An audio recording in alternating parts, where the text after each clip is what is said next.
Okay, thank you for coming. I'm Sybil, Hoang. I'm a product designer at Redgate here. I've been here for about a year now, just over a year. And I think I've met pretty much most of you in the room.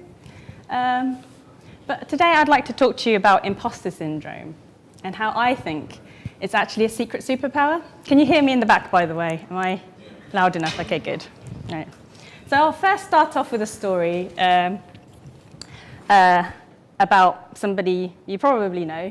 He's called Simon Golfbreak. So he stopped me in one of the corridors I was walking through Redgate, and he says to me, I have a story about this. So when he was younger, around about teenage years, he got put into quite a prestigious school. And in this school, he was put into the top grade for English. And what happened was he arrived on the first day and sat down, ready for class. And the teacher comes in, goes right up to him and says, "What are you doing here?" And he says, "I'm going to learn English." And then she says, "No, what are you doing here?" And proceeds to grab him, take him out of the classroom, go down the hallway, and kick the door open of another room, shove him inside, much to the surprise of the rest of the students and the teacher. And that is kind of, in a nutshell, what imposter syndrome feels like. The fact that somebody is going to take you from your position and reveal you as a fake.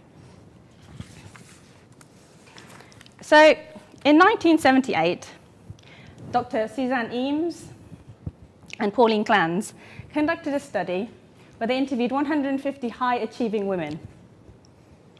These women had the right qualifications, and they were externally vetted by their peers.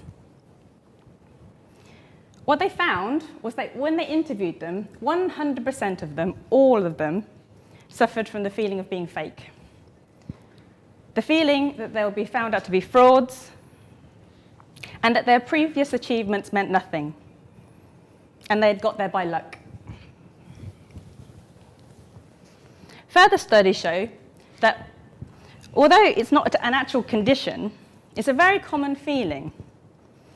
And it's usually a reaction to a stimulus. So when you start a new job, when you start a new project, and you feel way out of your depth, you feel like this. And studies show that it's not only just women that feel this way, but men also suffer from this, possibly to even a greater degree, because of traditional gender norms for men to appear not vulnerable, or to feel, and the fact that they have to appear competent at all times. There's a slide. Chris Spolton said if anybody gets this slide up, then extra points. And in tech, this is even more prevalent. So I can only talk as a product designer.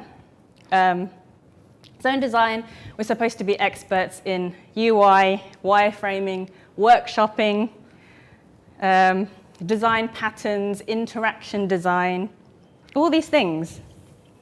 And I'm sure there's programmers in the room who, you have to deal with coding practices, loads of different languages, different frameworks, different integrations.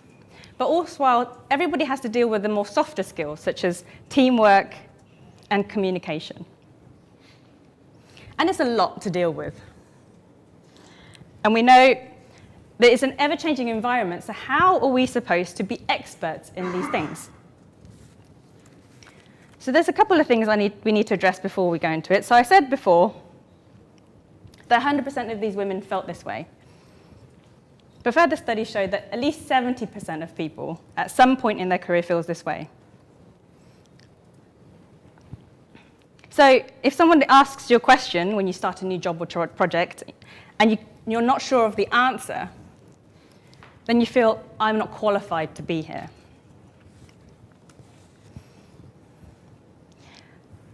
Another point to understand is that no matter how much you achieve, it doesn't go away. So like I said, you come to a crossroads where you feel out of depth in your ability. And by its very nature, the more you push yourself, the more you'll feel out of your depth. So it's a cyclical feeling, and it will never go away. So as I was researching this, I came across a really interesting story by Neil Gaiman. So Neil Gaiman's this comic book writer. He wrote The Sandman and lots of other award-winning books, and has written screenplays for Hollywood. And he's quite vocal about actually suffering from imposter syndrome. And one night, he was at this fancy pants shindig, and there's lots of very important people there, a lot of famous people there, and he got talking to Neil Armstrong. And at some point in the night, Neil Armstrong leans over and says something to the effect of to him, I just look at all these people, and I think, what the heck am I doing here? They've made amazing things, and I just went where I was sent. And Neil Gaiman thinks to himself and says, wow, if the first person on the moon can say things like that, then maybe there's hope for us all. So I'm not sure if anybody knows who this is. Raise. Yep, so this is Dr. Richard Feynman.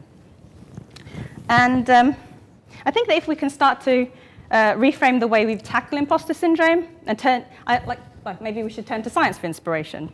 So Dr. Richard Feynman, he's a physicist. He's a Nobel Prize-winning physicist. And although I don't actually understand the science behind what he says, it's super complicated, I do really appreciate his mode of thinking. So this is a bit of a long quote, but I'll read it out loud. He says, I think it's much more interesting to live not knowing than to have answers which might be wrong. I have approximate answers and possible beliefs, and different degrees of uncertainty about different things. But I'm not absolutely sure of anything. I don't have to know an answer. I don't feel frightened of not knowing things. And maybe if we start with this mode of thinking about not feeling afraid and being excited about the unknown, we can tackle this a little bit more easily. I appreciate it's easier said than done, though. So when imposter syndrome is mentioned, inevitably the Dunning-Kruger effect is mentioned. So psychologists Dunning and Kruger, they wanted to study the effect of the amount of confidence in incompetent people. So what they found was that when they mapped experience along one axis and confidence against another axis, they found that when you first start in an experience or job or career, you have no experience and you have low confidence. And then as you carry on, you learn more and more, you go, wow, this is pretty easy actually, I know what I'm doing. And then what happens is that you start to question yourself and you go, actually, this is weird, I didn't expect this to happen, I didn't know about this. And your confidence level drops quite dramatically as your experience goes on. And your unknown unknowns become revealed. And then as you go on, what happens is your confidence goes up a bit because you realize it's a gray area. And there are things that can't be explained. And you know that it's complicated. But your confidence level doesn't go back to the original level where it was.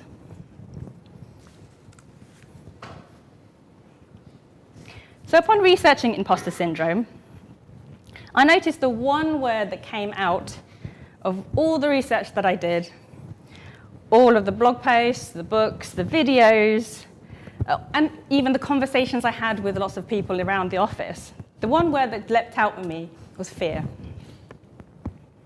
The fear that you're not doing a good enough job, the fear that you're letting someone else down.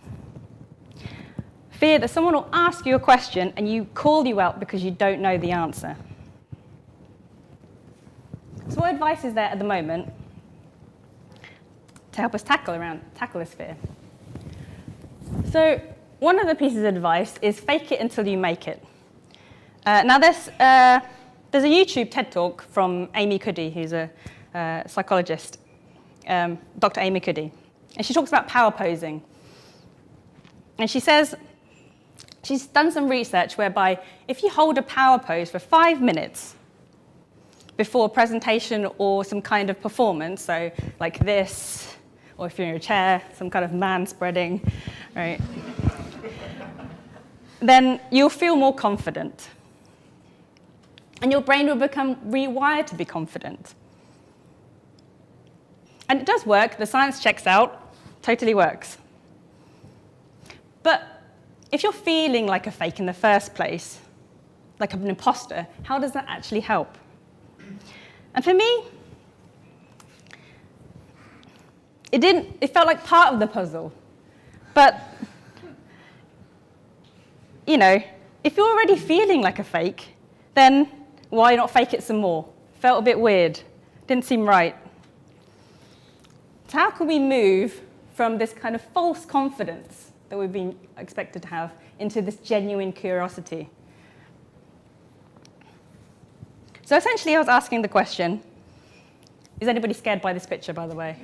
Okay, we're cool. It's not that. Yeah. So, how can we stop feeling fear in the first place? Can we move? Can we rewire our brain to not feel fear? So, doing some research, I found that in 2016, some researchers from Cambridge, Osaka, and Kyoto studied whether or not you can actually do this. They artificially created a fear response in healthy individuals by giving them a small electric shock whenever they showed them a certain picture. And the brain activity when this happened was measured and analysed. And then the researchers told the participants they would be rewarded based on their brain activity, but they weren't told what activity it was, just that they would be given a small monetary reward. So from the participants' point of view, they just kept getting money at random points. But the researchers knew they were giving them when they saw this fear signal. So when they brought the participants back in and showed them the picture again, it showed less activity in the fear center of the brain, the amygdala. The brain had adapted to expect something good and positive. So the brain had been reconditioned to some degree not to feel fear anymore. So I'm not telling you you have to electrocute yourselves or anything. But the reason I like this experiment is because it treats fear at its root rather than finding a mechanism to deal with it after it's happened.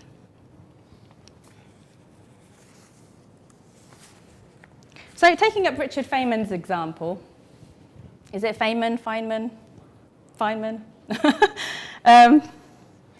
I think it boils down to one thing. And it's that the truth should be bigger than the ego. And when I say ego, I mean in a philosophical and psychological term. I don't mean arrogance. I mean ego being your representation to the outside world, your reputation, if you will. And what I also mean is that confidence is almost a distraction. Actually, not being confident is the power. It's not about showing your confidence in a subject. It's actually about showing your confidence in your curiosity in a subject.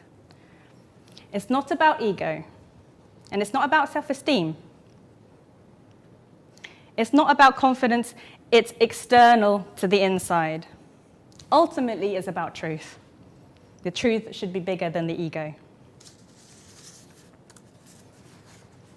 So what happens when ego is bigger than the truth? What happens when somebody's reputation is greater than the truth? So on Netflix, there's a really good documentary at the moment. I'm not sure if you can see my T-shirt at the back of the room, but thank you, Ali, for providing props there. So on Netflix, there's a documentary, and it's called Behind the Curve. It's a movement of people who believe that the Earth is flat. They believe the moon is round. They believe that the sun is round, and all other heavenly bodies are round. But the Earth is a disk in space which is protected by a dome and has an icicle kind of barrier around its circumference. But one of the most important parts of the documentary for me was when the leader of the movement was asked this question. If you saw that the Earth was round for yourself, and through empirical evidence it was proven to you that it was round, a spherical shape, he said, would you stop all this? Would you just pack it all up? And he said, no, I wouldn't, because these people rely too much on me. And that is what happens when ego is bigger than the truth. When we have a US president that says things like, nobody is better at the military than I am. Nobody has done more for human rights than I have. Nobody respects women more than I do. That is what happens when ego is bigger than the truth. The loudest voices will dominate the conversation. And somebody told me that it's the talkers that change the world. And the internet is a perfect forum for that. So if you ever watched Superman, you'll know he's like a super powerful being with eye lasers and bullets go off of him, like they can't penetrate him and stuff like that. And he has almost unlimited strength. But he has one weakness, and his weakness is kryptonite. But what you might not know is there actually is an edition of Superman whereby kryptonite, instead of taking his powers away, it actually powers him. His main weakness becomes his source of strength. And likewise, I think it is those exact qualities that make imposter syndrome that could be empowering and ultimately strengthen us to make us better at what we do.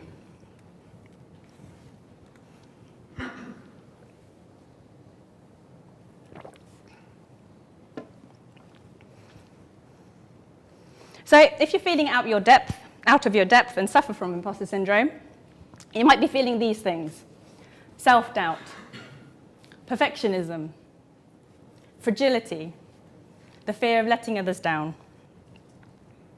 But if we take the ego away from this, and once I say again, I mean not arrogance, but ego, we get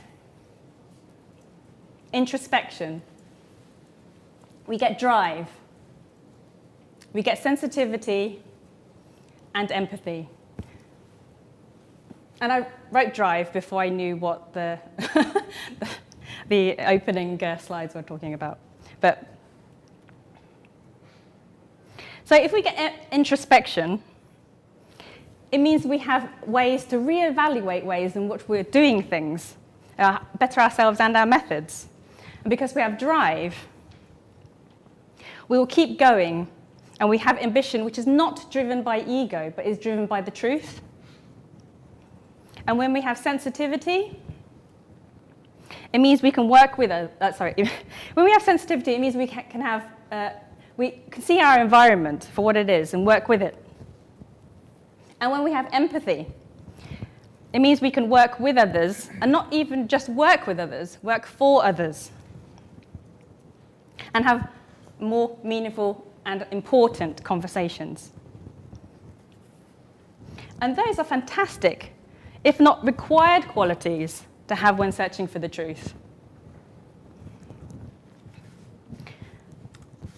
So when I find myself at a new project or at a new job, or I'm trying to do something that scares me, instead of faking it until I make it, I'm going to try it until I clarify it. Thank you very much.